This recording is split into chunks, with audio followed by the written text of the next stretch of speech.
Good stuff. Hello and welcome to another episode of the Revenue Revolution podcast sponsored by Jointflows. And today we have the honor of hosting Annie Pattinson, who is an account manager at Figma. Welcome to the show, Annie. How are you? Hello, I'm very well, thank you. Very happy to be here. And how are you?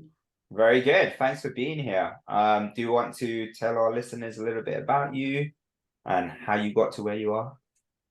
Yeah, absolutely. So, as you said, I'm an account manager here at Figma, where I joined in March. So, I haven't been here that long now. But prior to that, I worked at Outreach for 3 years, where I had the pleasure of working with your wonderful CEO, Mick.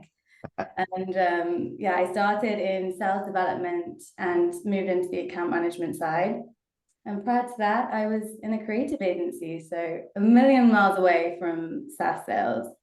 Amazing. Well, it's great to have you here. I don't know about amazing as a choice of word to describe my pleasant co-founder here, Mick, but each to their own. It's interesting because Annie, I don't obviously know you as well as Mick does. And so I like to do a little bit of research before we get into these podcasts. And one of the things I do is obviously go through your LinkedIn. And it looks like you've had a very successful career being a top performer across a multitude of different roles as well. So there's great career progression that we're seeing throughout that as well. Talk a little bit about that and what you need, what kind of mindset do you need to be a top performer, not just in one role, but then moving into another one. And apparently it appears that you don't need that long to settle either. It just looks like you hit the ground running in everything you do, which is great. Kudos to you. But how do you do that? Oh, that's very flattering. Thank you so much. I think for me, like a big thing, and hopefully Mick can testify this, is but when I joined, especially Outreach, and it's somewhere where you are working in a sales org that sells a sales software, and you're surrounded, like I am here at Figma, by some extremely talented people, and I learned very quickly, coming from a very different world, that I needed to level up quickly, and there wasn't going to be a lot of time to be slow. I had to hit the ground running, as I hate that saying, but that's really what I had to do. And one of the big things for me has always been around kind of self-improvement and how can I get better through my own development. At the beginning, it wasn't about like relying on other people or mentors, which is something that I've leaned on later in my career. At the beginning, it was very simply myself and my call recordings, which luckily I've been at 2 companies where we've had call recording software, but I would very simply kind of at the beginning of my roles, take my calls. I take the bad ones and I blocked out time twice a week at the beginning. Now I still do it maybe once a week. And I'd listen to my calls and I'd hear when I thought the prospect asked something, and I'd always click pause. And then I write down on a piece of paper, what I think I should say now as Annie, outside of the call environment. And then I'd press play and I'd hear what I said. And it was just a way that I could constantly kind of better myself, break bad habits. And it's something that I've actually done now throughout my sales career as I start a new role. And that kind of attitude is something I saw in other people that perform well, and something that I've now done to kind of constantly better myself. It's amazing. And how often was what you were writing down as what you would have said outside the call aligned with what you said in the call? Do you want the honest answer, or what I say on a public? We like the unfiltered truth over here. I think, yeah, we know what's nice to see is with my tenure at Outreach, towards the kind of end of the 3 years, it was getting closer and closer and closer. And now, my new role at Figma as the newbie and, having a whole new discipline in design, I'm finding there's a bit of a gap, but we'll get there. Amazing. Well, one of my favorite sayings is every day's a school day. So it's like you listen to the podcast. That's like the daily. That's all I say. I say it in every episode. Yeah. All right. Let's carry on. Annie, what a pleasure to have you here. Like, big fan, as you know, and I'm glad you're doing well. I wanted to have you on the podcast because I think there's something very special about you around how you build relationships, both internally and externally, and you seem to be able to just like do it all the time, everywhere, every time. Like, you're a lovely person, like, obviously, but there's a know-how like, I'd like to know how you do it. The There you special- go. I'm blushing as well a little bit. the special, yeah, that's one way to make me go bright red. I think internally, I've always tried to kind of, when you come into, especially a new company, it was a little bit different at my last place because I had a big onboarding cohort.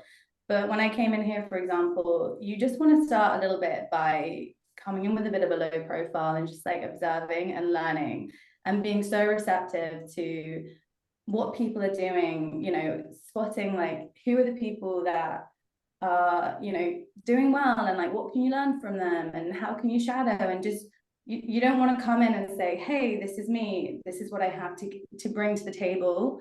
It needs to be a kind of like feedback and learning environment where, you know, you're just receiving and learning, and then, you know, a few months down the line when you've, you know, asserted yourself a little bit more and you've built some credibility, then you can kind of take what you've learned and start to kind of give back then your opinions on things or how you do things. And I think internally that's some advice my dad always gave me, even when you join like uni and school. It's like, keep your head low until you've like built credibility, and then you can, you know, flourish. And I think with my customers, it's just, I've always been about having a really customer-centric approach and like leading with empathy. And I think especially in this like environment, you know, there's a lot of people and there's a lot of reps out there that, you know, it's hard for everyone, but the reps that are trying to squeeze revenue out of their customers, especially in an account management role, or the rep that has a customer who's contracting or laying off people and are there, you know, fair enough, definitely try and see if there's other ways they can get return on investment, or they can look at more of your product. But if it's not the right fit, it's not the right fit, and move on. And, you know, customers will remember those reps that just tried to like push money down their throat, or, you know, didn't leave them alone in those times. But there's sorry, I know it's usually like one. Go for it, mate. Go for it. There's obviously kind of, especially in sales, where there's an expectation to be a little bit painful and almost forceful to some extent to, okay, well, you need, A, you've got a quota, and B, the quota is based on a specific time frame. So how do you manage to keep that relationship sane and also set the right expectations internally? Keep the relationship the same, did you say? Yeah, and manage your manager's expectations at the same time, where they might be asking you to push a little bit more than what you're doing or what you feel is appropriate. Yeah, it's a really good point, and something that I think about a lot in terms of, you know, managing that customer relationship, but also you've got to manage a number and a quota, and, you know, that's very important when you're starting a new role as well. And I think the best managers that I've had are the ones that trust me, that I know the relationship and I'm having that conversation. And if I'm telling you that there's no revenue there to be made, respect that, and I will go get it from somewhere else. And they trust me to go and do that. You're hired. You're hired straight away. Amazing. It's good. It seems like you know, a few guests now have used the word empathy quite a lot when we're speaking about how you deal with customers. And to Mick's point, it can be a little bit difficult because, you know, you've got to think about both ends of it, right? You've got a target which obviously allows you to earn more if you hit that target as well, but in some situations allows you to keep your job versus not keep your job in worse conditions. So how do you go about actually identifying where these opportunities are in a way that's going to demonstrate empathy to your client base? Yeah, it's a really interesting one in account management, and it's something that actually Mick and I work together on quite a lot. And it's the beauty of having, you know, a client base and being able to kind of, I guess, like break down that client base in a way that makes sense for the way that you work, whether that's like industry, location, account size. And you can start to recognize different tiers of customers. Some customers are going to be the ones that are just very happy, kind of ticking along throughout the relationship. And those are the ones that you give love to. It's a bit more of a hands-off approach. But then you've got some customers that are very invested. They love your product. They want to buy as much as they can. And they really are kind of your champions. And you start to kind of build a bit of a tiering structure. And that sounds awful. And I hope none of my customers would listen to this and think that they're in some kind of tier, but it's just a good way to kind of make sure that you're giving love to those who really need it, but then also having a bit more of a reactive approach to those that, you know, a bit more self-sufficient. So that makes sense. It makes sense because not everybody wants hand holding all the time, whereas some people do, right? And what are you seeing? Sorry, Mick, I'm doubling down on the questions as well, so apologies. But what are you seeing within the market at the moment when it comes to expansion? Because obviously there's a lot of talk around consolidation of tech stack at the moment. And you know what that inadvertently leads to is, you know, it could be your software that's on the chopping block. So what are you seeing out there and what strategies are you deploying to overcome these challenges? Yeah, consolidation is a massive one. I think it's something, I mean, I imagine you hearing that in your conversations as well? Yeah, too many times. Yeah, it's a big one. And you know, we hear the whole budget shrinking. We have CFOs coming into the conversations. Like you probably heard this in all of your podcasts. But I'd say, something that I've noticed, especially in this environment, the most interesting one for me is actually how informed the buyers are. So often when you're coming into these conversations with your customers as an account manager, because they have less budget and they are consolidating, and like you say, like some tools are being chopped, they come in with a lot of assumptions. I guess it's kind of like, if you think about it, if you have lots of money and you go shopping, you will go and spend lots of your money and you're not worried about if you buy the wrong thing, or you're not too worried about the consequences if you spend a bit too much cash. Whereas like if you don't have much money, you're going to have done all the research before, you'll have read the reviews online before you go buy that new TV because you don't have much money to spare. And it's kind of the same of what's going on now. I feel like customers are coming in and they've done loads of research before. They're making all these assumptions. They probably check with other competitors because they have to make sure that this decision is going to give them a good return on investment. Otherwise, they might be on the chopping board. So it's a different kind of technique that I'm finding, which is about when those buyers are coming in and making assumptions, rather than just going, great, this looks like a good opportunity, put it in my pipeline. They might ask for pricing, send over pricing, lo and behold, in a few weeks' time, I never hear from them again. And I'm following up like, hey, what happened? You were so keen. What I'm actually finding is when they come on with those conversations, and I often combat this by using a hypothesis. I love the hypothesis. But it's about peeling back and qualifying them, really getting to the pain and the business need of why they came to talk to you, and kind of taking them back through that process. Because then you know that actually, if that deal does stall a little bit down the line, you've now got quantifiable pain to pull them back, rather than just assuming they're ready to sign a contract when it turns out they actually weren't. Those are the words I love to hear. Quantifiable pain. Well done. Get those metrics. This is really good. Like, I think you obviously have the right framework to get this information out of people in a scalable manner. And you know, we spoke about building credibility and having that connection with your buyers, but I think there's that next level of, so you know, we were preparing in a previous role where you were attending sales kickoffs, your client's sales kickoff, and then having a keynote presenting the product to your client's employees. Like, how do you get to that level where actually, let's have Annie on stage, you know, that's fine. She's gonna speak the right game. She's gonna she can represent the company even though she's not part of the company. How do you build that? I'd love to do the same. So, you know. You could, of course you could. I have a bit of I have a few rules for when I first meet people. customers especially. And I think first impression is so important. And maybe that is kind of what helps me get to that stage. And in those rules, I mean, it's as simple as like on a first customer call, never ever start your Zoom with a presentation deck of slides. Always obviously have your camera on. Whenever I come onto a call, I'm bringing energy. I'm always buzzy, because I think, you know, it's like when you come into the office on a Monday morning and someone walks past you and they just give you a bit of a nod. And for the rest of the day, you're kind of like, oh, you don't really want to bump into that person again. Or if someone comes in and they're like, hey, how was your weekend?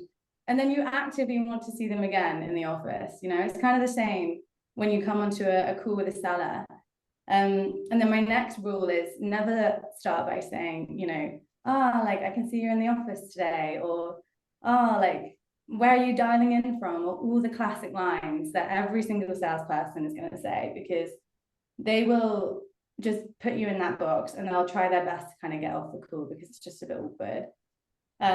So my rule is that I always try and find something that's happening in their world when I first meet them. So for example, in a design world, I'll look on their website, I'll look on their profile, maybe they've done a website rebrand, maybe they've had an event. And I'll come and I'll say like, by the way, before we get started, I saw you did this like incredible website rebrand. Tell me about it, like how was it? And through their response, first of all, I can pick up what their style is like. And if they're more reserved, then I can then mirror that and match that and calm down. And I can also, then they know, and there's kind of this mutual respect that I've done my prep and I've researched them and I care about them. And then that kind of helps me then launch into my hypothesis about why we're talking. And that again shows some preparation. And I always think those kind of first 10 minutes of meeting someone for this first time is what then builds my relationships and like helps me get to that point, Mick, where you say, like being a bit of a strategic advisor that then they, you know, invite me to their conferences. Nice, very good.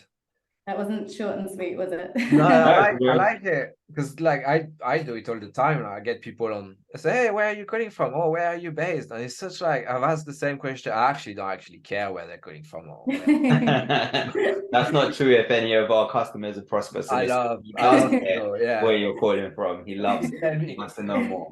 He wants to know what part of London you're in. He wants to know everything. No, I think that's it's interesting what you said, you know, like almost standing out from the crowd, right? Not ensuring you're not pigeonholed with everybody else by asking all the same questions, which I think is great advice. I also like all the research that you do ahead of that call as well, you know, what's unique, what's happened. You know, your example was like doing a website rebrand as an example, which I think is great. And so keeping on the topic of research, I think is very important in, I mean, any role that you do nowadays, but in particular within account management as well, because perhaps your market that you can go after is finite versus, or not finite, well, it is finite, but considerably less versus like your new business, new logo counterparts, right? You probably have a wider pool of accounts to go after. So what kind of research are you doing on these accounts to be able to understand, you know, things like org structure, you know, where the opportunities lie, what kind of products they'd be interested in, and so forth? Yeah. It's something that I think is the most important thing in the world to have that research. I think as an account manager, when you have such a small clientele and they can tell very quickly, like, do you know my business? And sometimes you'll even be tested. They'll say like, you go, hey, nice to meet you, your new account manager. And they say like, so what do you know about my business? Yeah. And if you can't answer them, that is the relationship. Just, you know, you're working on the back foot. So for me, it's about, you know, obviously you get a handful of like internal data that can help you like support customer conversations, but you want to have a really good pulse on like, what are the growth plans of the customer? You know, what have they been up to? What do they care about? What are they posting about? You know, LinkedIn's great because you can build out these lists where you can follow your customers and you can see, you know, what do they have any new hires? You know, have they speaking at any events? Have they released any new products? anything that, is related to your relationship that can kind of start that conversation and make sure that you're coming in and you can advise them. And then they trust you to make recommendations. So, if you are trying to upsell or increase at renewal, they're going to care more from someone who really knows their business and someone who's coming on and is treating them like they treat all their other clients. Yeah, credibility. If you fail to prepare, you prepare to fail. That won't be my last one I'll say today. So and it creates loyalty. I was having this chat with my housemate actually, because we have 3 coffee shops around where we live in Dalston, and these 3 coffee shops, none of the coffee is particularly any better than the other. In fact, the place I go to get coffee, I think, is about 20p more than the other 2, which is something like 60 quid a year if I add it up, which is mental. But because I go there, and when I go, they remember my name, they remember my order, they go, "Hey Annie, flat white," and they'll remember something from our conversation before. It kind of creates that loyalty, so I keep going back. And I feel like in a funny kind of way, that's on a smaller scale, that's kind of what it's like as an account manager, building loyalty. Love it. I've stopped drinking coffee, just so you know, guys. This morning I was at 6 coffee a days, and I felt it was just a little bit too much. It's excessive. So now you've gone to 0. I can't do half-hearted things. So I either I go like full on the coffee or not at all. I'm not being stressed at all. Oh my God. I thought you've been a bit off today. That's what it is. You've seen a few yawns, mate. Annie, what makes a good manager and a poor manager? Like we spoke about trust and kind of asking you and then taking on the answers that you give. Yeah. What else is part of being a good manager? Ooh. I think probably just a manager that, you get to know them and they recognize what is your craft or what is your superpower that makes you, not just as a salesperson, but also kind of what makes you tick, what motivates you, why are you doing what you do. And if they're able to kind of work with you in a way that not only brings that out of you, but also like they can expose it in your career, internally, if they're on customer calls with you, like it's something that they can feed off of you from. The best managers that I've had have always kind of recognized like what makes me the seller that I am, and will kind of fight for me to make sure that that is reflected internally and both like externally, like you saw, Mick, with if I can speak at these events or if I can go to in-person meetups. Personally, that's where I find the most value in my customer relationships. So they put me forward for that. And you volunteer to help you, because it's really hard, right? And I've had many managers in more companies like where you would change manager every 3 months, 4 months, and you've got other companies where you keep the same manager for a few years. So sometimes it's hard to actually rebuild that relationship, get to know each other, and then actually get something from someone, not in a transactional way, but just like you said, like leveraging your strength as opposed to just business as usual, like one size fits all kind of things. Like how do you make sure that this happens when you get on with a new manager? It's tough to make sure it happens. I guess like sometimes it doesn't, and it is something that does come from time, and 3 months with someone is a short amount of time. So first of all, if you can't kind of communicate that, then the next thing I kind of fall back on from a manager is maybe their ability to kind of take from the business and from their leadership and their kind of upward management, what is the kind of like initiatives of the business, what are the priorities, and feeding them back to me in a way that they kind of diffuse that layer of stress, I guess, and they feed it to the team in like a productive way, and they don't take pressures from the business, especially in this environment, and then just like push them onto the team. They have quite a tactical way of diffusing that, working out what's important to relay, and some things that maybe aren't. So if I had someone for 3 months, I'd probably like lean on that skill from a manager and hope that that was something they could do rather than like building that really personal kind of collaborative relationship. Yeah, that makes sense. That's a good answer. Again, well done. So I guess like one of the things, and I know we're going a little bit back and forth over here, which tends to be the way we do things, a little bit chaotic at times, but I know earlier on you mentioned how it is you've been successful, how you hit the ground running, how you transition from role to role and so forth, and you spoke about self-development and how you do this, but you also mentioned later on in your career or more recently in your career leaning towards mentorship as well. Can you speak a little bit about that? You know, what are you getting from mentors and why would you strongly recommend? I'm a big advocate of mentorship, by the way, but what is it that you personally feel you get from this that you wouldn't otherwise have?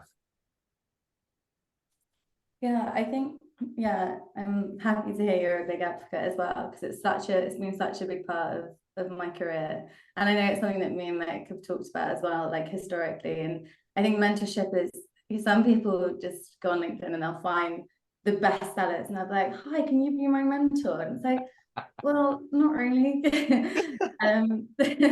But So imagine, Annie, imagine doing this at a pub. I actually knew it. That's why Hitesh. So you find your mentors on LinkedIn, or some people do. Hitesh found them at the local pub after 10 beers. It wasn't a local pub. It was a Covent Garden, and it was a very, very top caliber guy actually. Didn't end up. I don't want to ruin the story, but he didn't end up being my mentor. So let's carry on. There's a story there, actually, so maybe a separate pod for that. Yeah. But I think when you go to a mentor, you've got to have a really clear kind of predefined list of maybe qualities or that's maybe not the right word, but things that you're looking for to get from that relationship, or things that you're hoping you can learn from them, so that it's a really productive relationship. I've always been a big kind of, I hold the torch, like I hope, and I'm putting on something here in the coming weeks for kind of women in tech, and especially for me, because I came from this kind of more like fashion creative world, and I came into this world and it just made no sense to me at the beginning, and there weren't many women, and then now there are, and it's just fantastic, and I just want to keep that going. But I found some really incredible, of course, male leaders as well, but there's been some fantastic female leaders who have helped me kind of make sense and make light of this career and how to really like inspire confidence, especially in leadership and when you are in these kind of like executive meetings too. So if we can stay on that track, that's really good, because we've been craving having more women representatives like of different departments on the podcast, and it's very hard. It's very hard to find. So we're gonna have Shelly from Gemini like this week, and it's for us it's like an incredible achievement, because she's wonderful and she brings in a different view on leadership and how it should be done. How do we, like, based on your experience, where do you feel there's a gap in enabling more women to take on leadership or just sales roles to start with, and then more leadership and executive roles? Yeah, I'm hoping that, firstly, like I said, no, it's such a great guest you're going to have on next week. I can't wait to listen to what she has to say. But I think hopefully, because, you know, in our generation, there have been so many more women in sales. Hopefully, like, we will actually be seeing the, I guess, aftermath of that when we are naturally at those late stages of our career and like filling, you know, hopefully like the VP C-suite roles. It's just going to take a bit of time for those women to move up the funnel, so to speak, because I mean, personally, for both companies I've worked at now, there's been an incredible, you know, 50-50, I mean, not exactly, but, you know, pretty close to 50-50 split of male and female, which is something probably important to me, and I consciously chose to be in those organizations. But, you know, when I do speak with other sales teams or account management teams, like, there does seem to be more and more of that. So hopefully, you know, in the years to come, that will just automatically be, when we see more female leaders, it will then inspire more female leaders into the bottom of these organizations as well, or beginning of these organizations. Yeah, I'm a big advocate of that, and I think just in terms of balance, I think it's really important to have a balance of gender, and it's hard. Like, we're deliberately trying to get that balance right, but the pool of women we can choose from versus men is considerably smaller. That's really interesting. More like considerably, like 20/80. Wow. So yeah, we're trying hard as well to make the case, and get more people on the podcast to speak about it. Yeah, absolutely. As we do, going to go in a different direction again. So I know we spoke about, I just want to go back to the account management aspect of things as well. And, because I think you're the first, Mick, I don't know, you correct me if I'm wrong, but I think you're the first account manager we've had on the podcast. And so, we've had people from like onboarding, RevOps, new logo and things like this. And it's always the same when we speak about what's happening in terms with their customers, which is, longer sales cycles, more stakeholders involved and so forth as well. Right? With a different lens on this account management, where you already have that existing relationship, you already have an agreement in place as well. So, you're seeking more of a renewal and an upsell versus totally new piece of business. What are you seeing over there? Are there any differences versus what it was like 18 months ago, 24 months ago? Is it exactly the same? What does that picture look like? Yeah, definitely a hot topic. Yeah. Very hot topic. I think that piece around like our customers are really informed about our additional product offerings is a big piece. And I think as you said, in account management, when you're on contract, one of the biggest challenges for a seller will always be that you are already on contract, you're a customer. So you have to be a lot more, empathetic to their timelines, because ultimately there's a, existing relationship there to protect. And I think sometimes in new business, when you come on a discovery call, you and I both know why we're there. If it doesn't work out, we don't speak. If it does, we might move to the demo. Whereas in account management, it's a different ballgame, because when you're coming on that call, they might not have no intention of kind of exploring additional product. They might be there to say, oh, can you show me how X works in your product? And you have to slightly maneuver the conversation, or, understand potentially room for conversation down the line. And I have noticed now versus historically, it's not just enough for them to love your product and be a champion, that they'll want to buy as much as they can and be like the top users. Now, it's a massive, budget conversation. And I think that's where we talked a little bit about, these success plans and having kind of that mutual action plan in place, where you can then start to hold customers accountable to timelines, work together through the sales cycle and make sure that they're not elongated.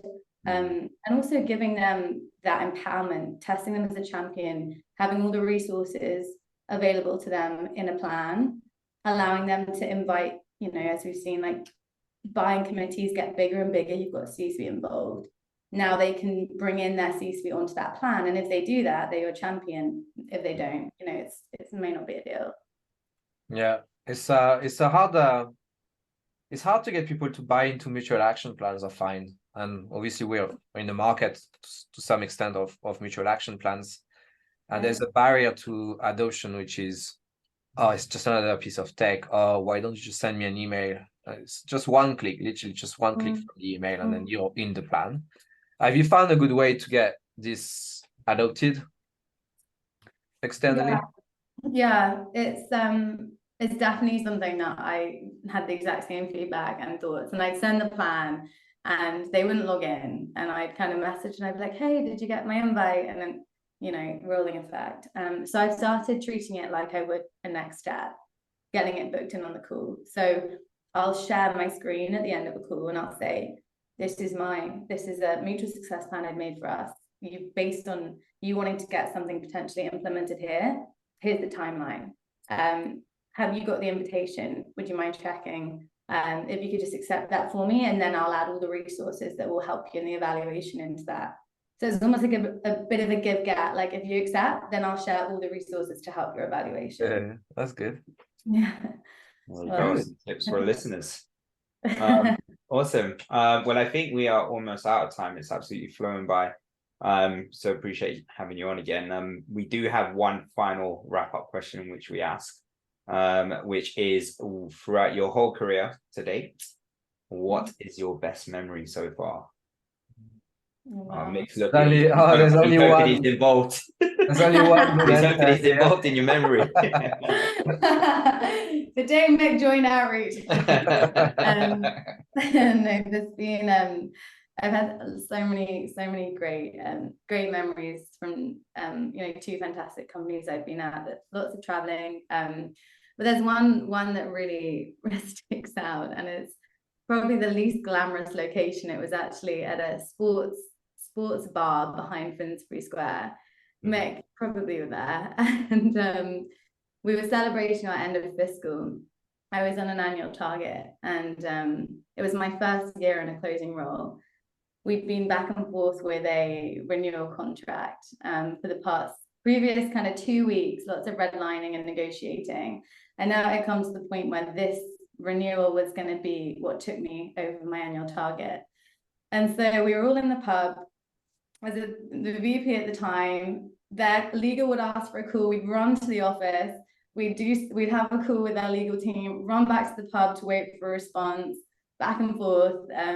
Then finally we got the verbal. And at this point, we had the whole sales team, the pub was like crowding around my desk. I think the bar staff were even invested at this point. And then finally we kept refreshing. And we saw the contract signed at about 10 p.m. Everyone was like roaring on the table. My friend actually recorded it, and I sometimes watch it if I need some kind of end of quarter momentum. But it's just an amazing example of like really being part of that team where like everyone has just got your back, and gives me goosebumps. It's very sweet moment. Amazing. And me, I got goosebumps just listening to your story. Imagine how you feel. That's amazing. Yeah, that's it. He's heard the word bar and he's like, oh yeah. Awesome. Well, look, thank you so much for coming on the show. We've really enjoyed having you here. That's it, guys. This is another episode of the Revenue Revolution podcast, sponsored by Jointflows. Until next time. Thank you so much. Later. Bye. Bye-bye.